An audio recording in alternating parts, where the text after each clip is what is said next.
Hello everyone, this is Plains and Felix and welcome to Kenyan News Alert TV. Today here with me, I am with some of the individuals maybe who would like to talk to you, but by now, let me just bring you this one that we are seeing here. So this individual here, ako a little bit informed na anasema kwamba anataka kudress wa Kenya sana. So hello sir, unaitwa nani? Mimi naitwa Kenya. I'm a political analyst, but professionally I'm an accountant.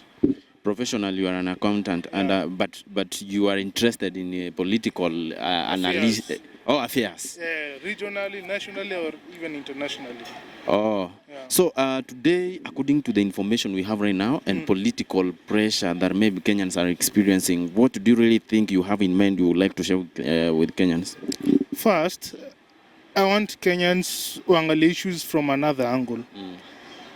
90% of us, we get our information from for the state or the mainstream media. So it means if I can have the capacity to pay off for the state, I will literally control the mindset of the majority. Why? Politics is about emotions, not facts.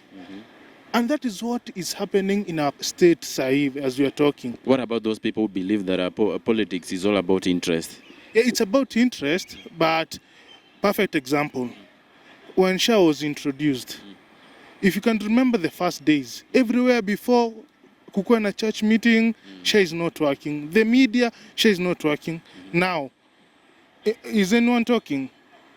Those who had interest or those who are benefiting from the previous regime or the previous system will pay off for the state so as to convince the masses otherwise. So can we just maybe conclude or just take it that maybe the fourth state imelipwa? It's completely compromised. Ndo maana SHA na vitu zingine watu wazungumzi? Yes, it's completely compromised. How? I want to look like in standard newspapers, KTN News. I want you to look at the information they are putting in the headline. Now when they saw me, the story, nothing is adding up compared to the headline. Let me give you an example with SHA and NHIF. When NHIF ilikuwa convert to SHA, NHIF had a debt of 30 billion. But here's the thing, that amount was fictitious. It was an amount people were cooking. If you can go back 4 years, 3 years down the line, anywhere in the country, there have been more hospitals, more dispensaries, everywhere.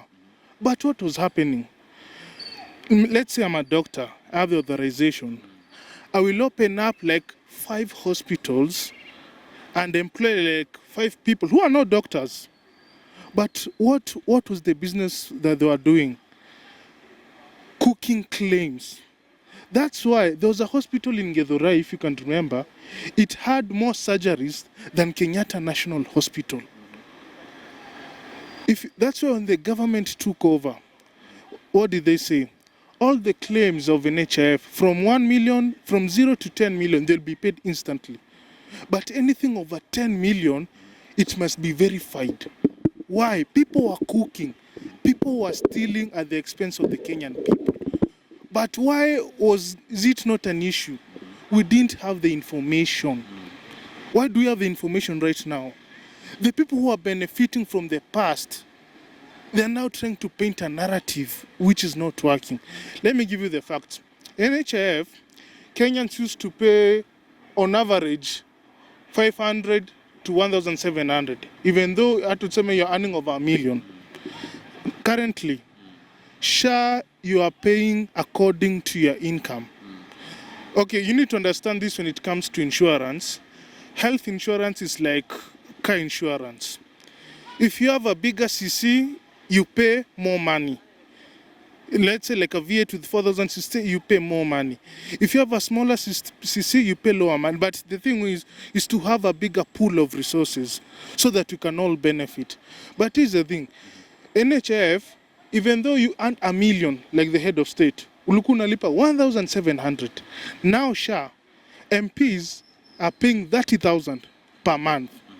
That's if you can remember during like where I'm from, like in Ngong, most hospitals when you go to visit a doctor, you first had to pay like 100 bob. Why? most hospitals didn't get allocations. Something like Stima, Maji, they could not afford it. But institutions that had connections, institutions that had resource, that knew who was who in the government. Perfect example.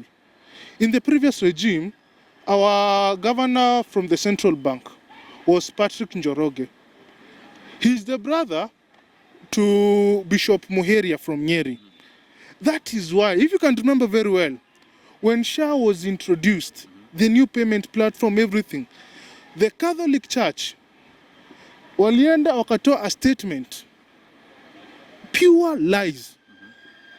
Now, So you mean that even the priests who at some point people do believe that they are guiding maybe Christians in a truthful way, they came up with a wrong information. you need to understand this. Religion is political. That is why, before the British came to conquer us, who did they send? The missionaries. If you can remember, like when I was in primary, we were taught there was a cross mbele and a gun point behind. So, as you said, politics is about interest. And the interest of the Catholic Church, I want you to look at it from this angle. The first head of state was a Catholic. The second head of state was not a Catholic. If you can remember, Moi alipitia hell from the Catholic Church. If you can remember very well, the third president was a Catholic. The fourth president was a Catholic. Let's go back to the last president who was a Catholic. Uhuru Kenyatta, in terms of human rights, corruption, it was beyond our imagination. But did you hear the voice of the Catholic? They were blind. Now, someone else has come to change what has been crippling Kenya since independence. For example, the health system. It was in the NAC manifesto, it was in the Jubilee manifesto, it was in the Azimio manifesto, but no one could implement it. This is the first government that has implemented it. Let me give you an example. Right now, when you go to any hospitals, dispensary or missionary, you'll go uingie for free na utoke just like that, without paying a single penny. Why? We now have a bigger pool of resources, and the second thing, the system was changed. Now, you can't claim, how can I put it? You can't put fake claims and expect to be paid like that. That's why, if you can remember, like 3 weeks ago or 4 weeks ago, over 1,000 hospitals were closed. And they've been doing that for the last 10 years. But no one could see that for the last 10 years. I have a question. Yeah. There is something here you have tried to say that even the president who is in office right now is trying to fight what has been the main threat, the main threat in this country. And the religion, which may be, okay, the Catholic Church is not at some point maybe raising their voice either to support the president or his government. Why and how do you want maybe this Catholic Church to support it, whereas there are some of the allegations maybe we do get from politicians, mostly from the opposition, trying to give out some of the information that even people are also getting shocked, because a little bit of the information which is oozing from those people is a little bit challenging, and it is maybe leaving people in dilemma. So why and in which way do you really want the Catholic Church, because you're a Catholic and you may mention directly, in which way do you want it to respond? First, you need to understand something. We're in a democracy. In a democracy, everyone is entitled to their own opinion.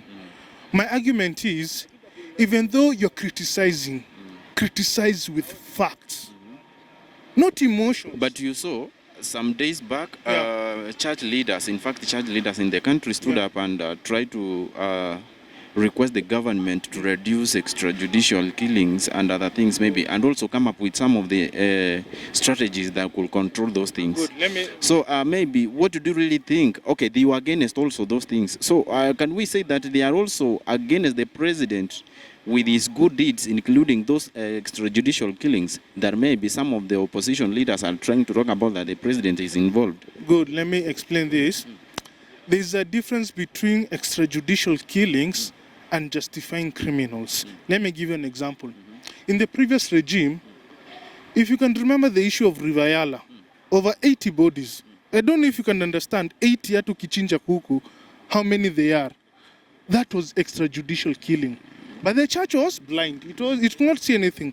Now, the issue of the current head of state, the issue of extrajudicial killing, people are claiming, when did it start?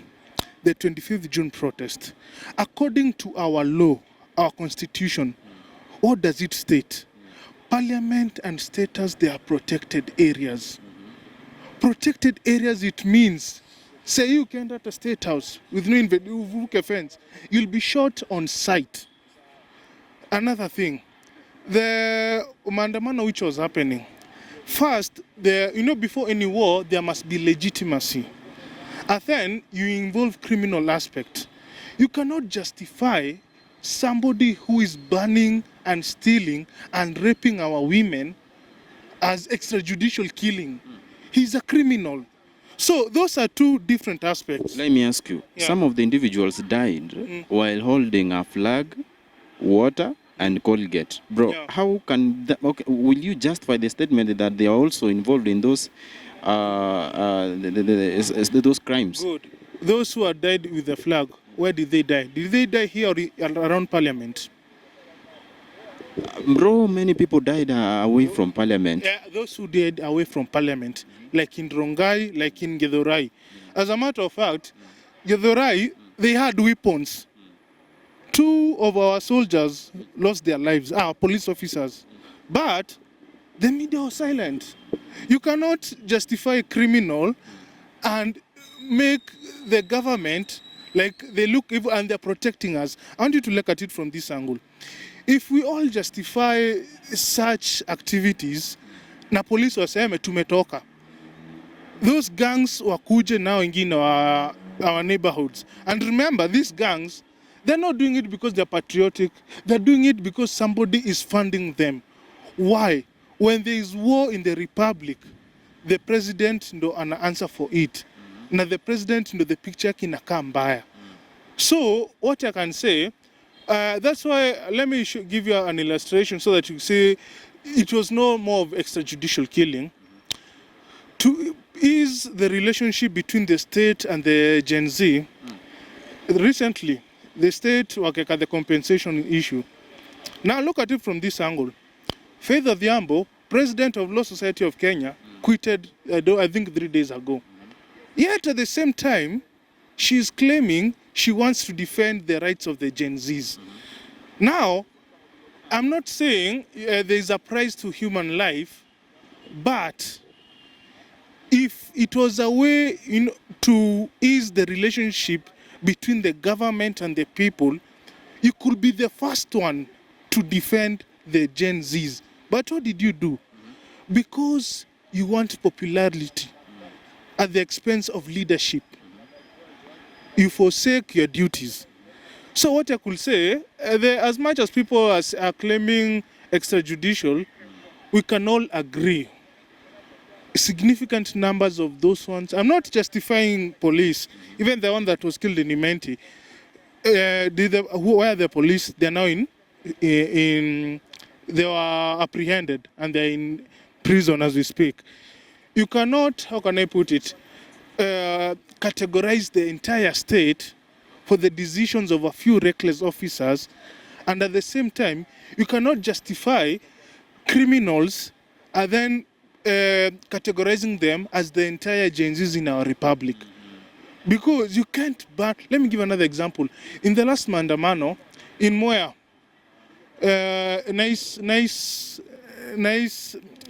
what can I call it? Nice shopping center and factory, they burnt almost everything. The owner had to plead with the Inspector General to come and protect his asset. And mind you, remember, NICE has employed the entire Moya. Without NICE, thousands will lose their job. So as much as you're not happy, as much as you want to justify, You can never justify criminal aspects in our republic. So what I want Kenyans to look at it is, the reason why people hate, let me say hate, William Ruto, the government, is because they were shaped to do so with the mainstream media through consistent misinformation and propaganda. Like, I can give you an illustration. Sha, when it started, before news, Sha. Before any church service, Sha. Now, no one is talking. Why? You can never fight a war with facts. Misinformation is not sustainable. So maybe they're trying to use propaganda as their weapon. Yes, they're doing it. They're using it as a weapon. Look at it from any angle you want to look at it. Especially the Standard. The Standard newspaper is using their media outlets to spread misinformation and propaganda. Why? They are selling narratives so as to toy with your emotions. Now, I was giving you an example a while ago. I want you to look from today. When NTV wants to attack the government, what do they do first? Apart from censoring significant issues, like let me give you an example. When the head of state launched the affordable housing in Mukuru, do you know what NTV did? NTV, they went, they looked for some people, wakaanza kusema hizo nyumba hata watujapata zimepatia watu wao, na right now the affordable housing you are applying online through Boma Yangu. So you could not claim ati imepea watu wao. Instead, they could have given real interviews with the beneficiaries of those houses. But what did they do? They wanted to paint a narrative. This program is not working and it's a failure. And with all honesty, right now, the head of state, when he went to UN, heads of state walikuwa wanapanga line kusikiza Kenya anasema. Why? People were shocked. How can you sign a deal of $4 billion in affordable housing in 2 years without borrowing a cent? As we are talking, Ghana is sending a delegation to understand what we are doing. To the point, our head of state in Europe, he was in the newspapers because it's something new and it's something that will change our economy. Let me give you another example concerning just the same affordable housing. Now, as we talk in Singapore, 97% of the population, they own houses. Their own houses. In China, there are no slums, even the poorest of the poorest. But what did they do to be where they are? A leader came and made unpopular, decisive decisions. Now in Kenya, 7 million of us are living in slums. 7 million. Very few own their own houses. Now as we are talking, the government is constructing 200,000 houses per year all across the country, and at the same time giving jobs to those who never had. Another thing, so that I can give you an issue of propaganda, misinformation, and not giving accurate information. The Nairobi River region, I can't remember the actual word, government is trying to sort the issue of Nairobi River. But here's the thing, Nairobi County, since independence, our sewer system, it was made for 1,000 people or so, for a small number of people. Nairobi River, here's the issue. Nairobi River, cut Nairobi County like by half. So what the government is doing with this new project is first to expand the river and to build gabions along it, and then from each side build a sewer system 60 kilometers. Why? Right now, kukiwa na mvua, all house, apartments, serious commercial buildings, they open up the sewage to the public. Why? There is no sewer system in the republic. But this Nairobi River project will solve the issue of the sewer system, but no media is giving it the attention it requires. Okay, I think that is a very good information that if possible, maybe if we were to get enough time, you could share to Kenyans. But by now, Yeah. maybe I would like, by the way, I like your way of generating ideas, and I really am very happy for you. So I would like, if possible, you share to Kenyans any of the information in less than a minute, so that if possible, we create time for other people to speak. Tuone kama maybe tunaweza tunaweza wapatia information wanaweza hitaji. Surprise. I can't unless now you call me later when I'm well prepared. Ukiangalia, I was just passing by. I had not planned for all this. But I am very happy. But what I can say is, give the head of state opportunity and chance. For 3 years now, over 60% of the sugar we consume, we now produce in our own state. By 2027, we'll be net exporters of sugar. Why? Because of the decisions he made. As we are talking today, our currency is stable. Why?